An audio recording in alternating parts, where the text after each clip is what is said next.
السلام عليكم. لا تنسوا الاعجاب بالفيديو والاشتراك في القناة تشجيعا لنا لنستمر بنشر المزيد ان شاء الله.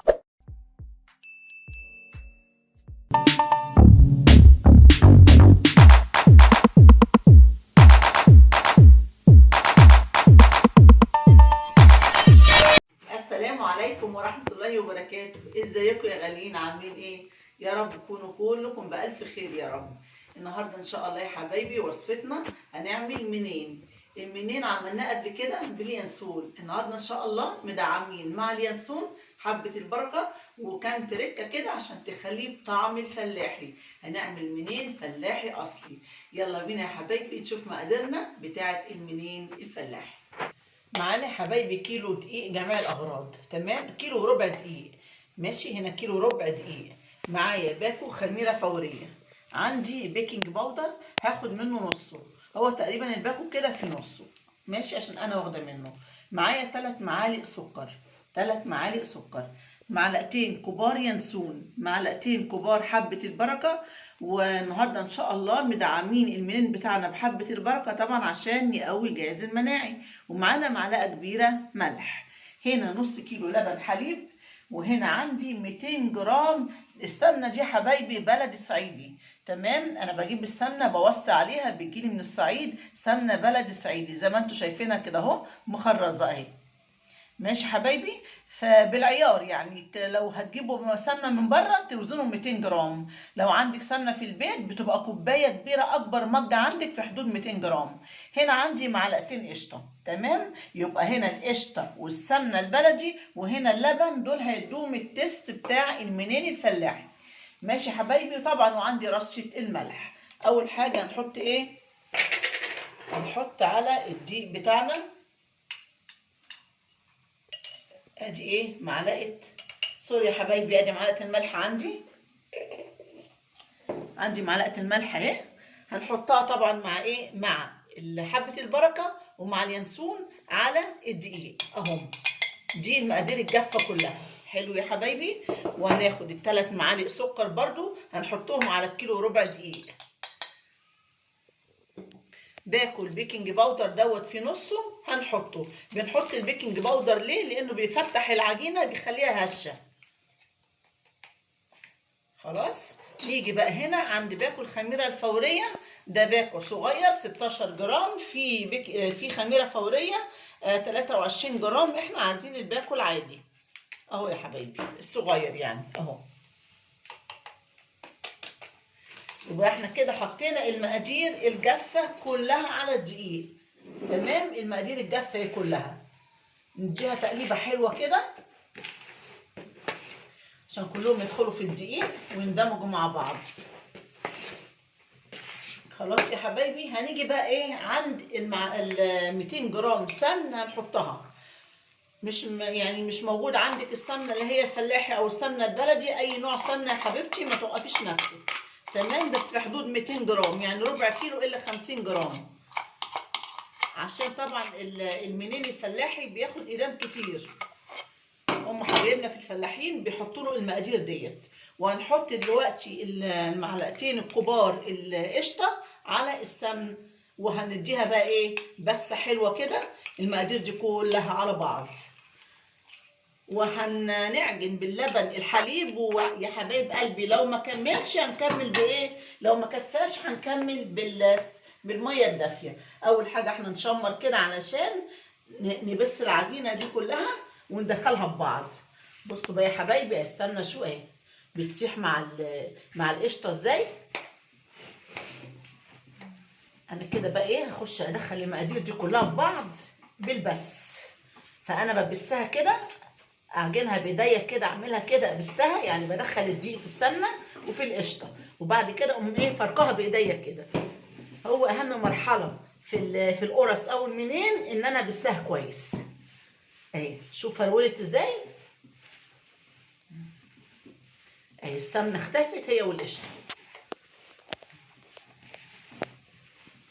شايفين يا حبايبي؟ بصوا اهي ما شاء الله، يعني بقى عامل زي ايه؟ زي كانها رمله مبلوله. نخش بقى يا حبايبي المرحله اللي بعدها نعجن. يلا ده نص كيلو لبن حليب. وطبعا لما ما يكفيش هنخش بالميه ايه الدافيه، واللبن دافي يا حبايبي، اللبن دافي.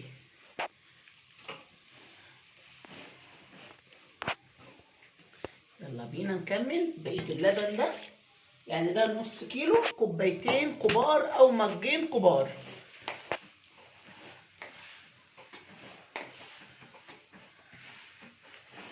ما خدش مننا وقت اهو يا حبايبي. بصوا والله اوام اوام عجناه وحطينا المقادير على بعض، وان شاء الله هنطلع احلى منين باليانسون وحبه البركه، منين بطعم الفلاحي الاصلي. كده يا حبايبي نكمل حبه ميه صغيرين دافيه.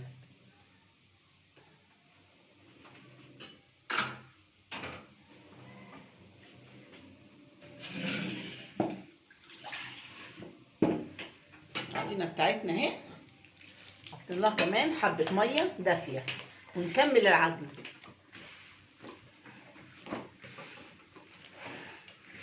شايفين حبه البركه في العجينه ازاي؟ دايما نحط حبه البركه في مخبوزاتنا يا حبايبي عشان بتقوي المناعه.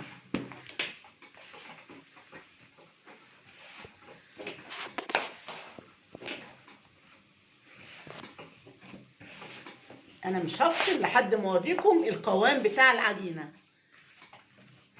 هي خدت مني حبه ميه دافيه صغيرين. بصوا ما شاء الله العجينه اهي بدات تلم معايا اهي. بصوا يا حبايبي ما شاء الله، شوفوا البوله اهي، البوله بتلم من العجين. معنى كده ان مقاديرنا حلوه ما شاء الله، لانها لمت بسرعه. بصوا يا حبايبي بقى العجينه دي باذن الله اهي، انا هعجن فيها بره كده الكاميرا حوالي 5 دقايق تاني عشان تاخد القوام الناعم الحلو. هعجنها وارجع لكم. بصوا يا حبايبي انا عجنتها خلاص كده اكتر من 5 دقايق كمان. عايزه اقول لكم بصوا العجينه، بصوا ما بتتلم، بصوا عامله ازاي. بصوا العجينه ما شاء الله، شايفين النعوميه اللي فيها؟ ايه رايكم بقى؟ شوفوا الجمال اهو. العجينه دي بقى هسيبها يا حبايبي في البوله دي تاني، هرجعها البوله ماشي حوالي ربع ساعه، اسيبها كده ترتاح، لان طبعا انتوا عارفين فيها سمنه، ترتاح وتخمر شويه. بعد كده نيجي نشكل المنين بتاعنا. شوفوا بقى احنا عايزين منين صغير بقى ولا منين كبير، حسب الحجم اللي احنا هنشكله وحسب الرغبه حبايبي اللي انتوا عايزينه تعملوه. ماشي 10 دقايق او ربع ساعه اريحها وارجع. بس حبايبي ريحنا العجينه بتاعت المنين ربع ساعه، وما شاء الله اهي بقت طريه وحلوه اهي وارتاحت وبقت زي الملبن. يلا نقطع بقى منها حته عشان نشتغل بيها. بسم الله ما شاء الله.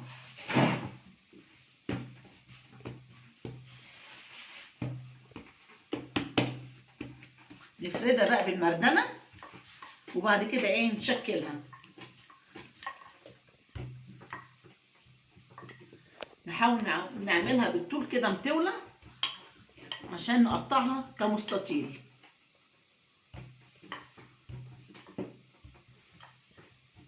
شايفين حبة البركة حلوة ازاي فيها؟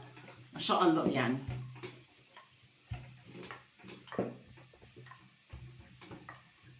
شوف العجينة بتفرد معانا ازاي لانها مرتاحة.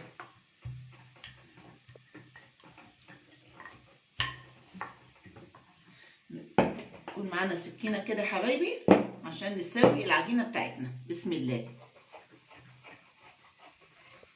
الزيادة خليها هنا.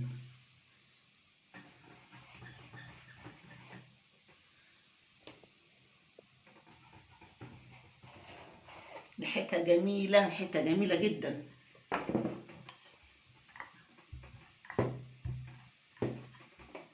وناخد برضو من هنا.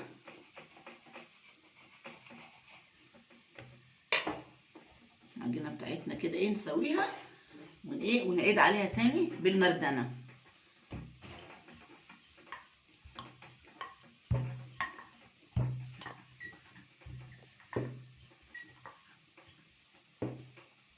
ماشي حبايبي. واي حته كده نلاقيها عاليه نقوم عاملينها بالمردنه كده عشان نساوي جميع ايه الاطراف بتاعتنا اهو. انا بحاول اخليها كلها سمك واحد. نجيب السكينه بقى يا حلوين اهو، يلا بينا.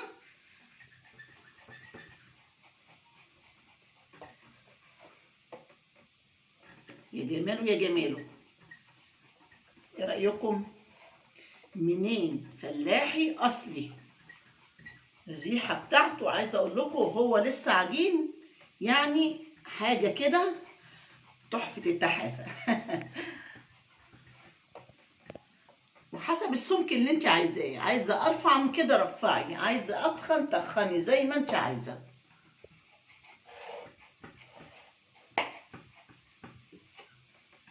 تمام. نيجي بقى هنا، ماشي حلو قوي كده. كده يبقى جماله،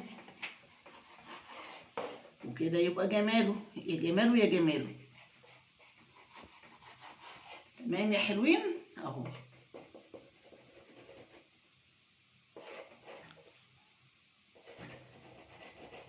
احنا بنسلك كده عشان نمشي العجينه بتاعتنا ونحطها في الصاج الحلو ده. بسم الله. شايفين يا حبايبي اهو بكل سهوله اهو، شايفين؟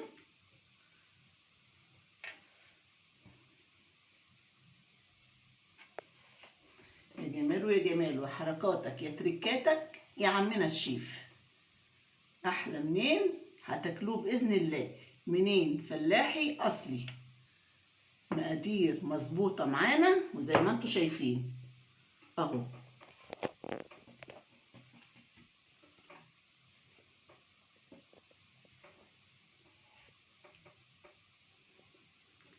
شايفين حبه البركه يا حبايبي؟ حبه البركه اهي واليانسون، والريحه بقى، الريحه اللي عاملاه حاجه كده فاخر من الاخر.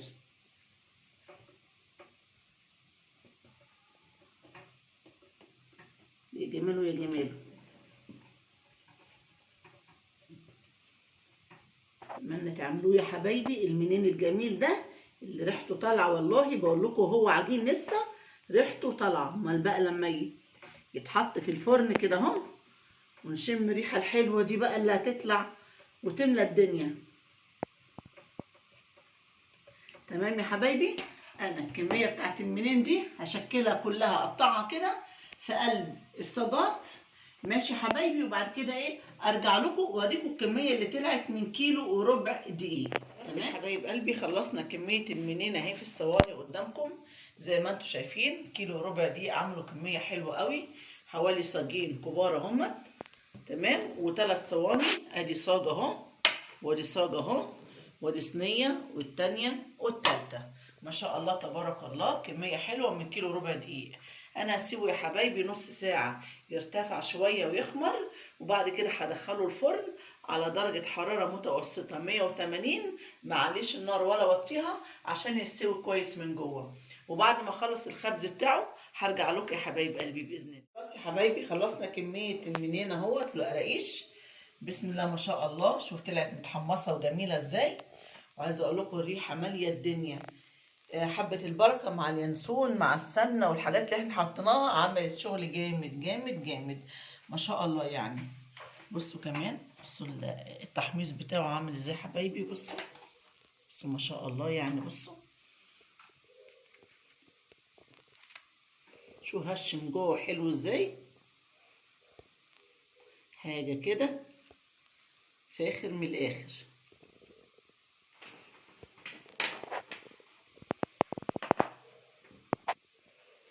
ايه رايكم بقى في الكميه دي؟ كل الكميه دي من كيلو وربع بس ما شاء الله.